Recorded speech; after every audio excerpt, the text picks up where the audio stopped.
Bonjour, voilà, on est en ce moment même dans la réserve Raponda Walker, au Gabon, avant d'ouvrir le One Forest Summit. Donc si on a décidé il y a plusieurs mois de lancer ce sommet avec le président du Gabon et avec tous les pays de la région, les scientifiques et l'ensemble des acteurs pour préserver ces forêts, c'est en raison de l'enjeu même de ces forêts primaires et des tourbières, des mangroves, de tout ce qui constitue cet écosystème qu'on a en Amazonie, en Afrique, en Asie. C'est à peu près 14% de la surface terrestre, c'est 75% du carbone irrécupérable et c'est plus de 90% des écosystèmes des espèces vertébrées.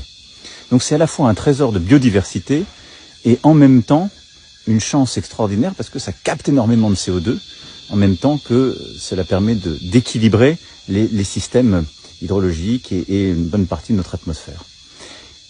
L'endroit où je me trouve est donc au cœur même des forêts du bassin du fleuve Congo, ici au Gabon, dans toute la sous-région. C'est la première aire de capture de CO2 au monde. La première.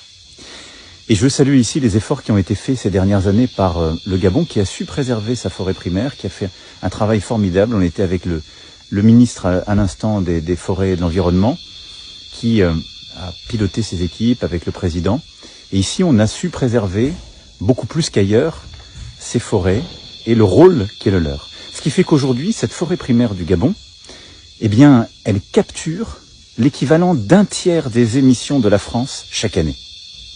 Et en gros, à peu près, je viens d'écouter les scientifiques, les forêts de tout le bassin, c'est l'équivalent en capture nette, parce qu'il y a une partie maintenant qui est réémet, parce qu'une partie de la forêt a été détruite, c'est l'équivalent de ce que la France émet elle-même chaque année.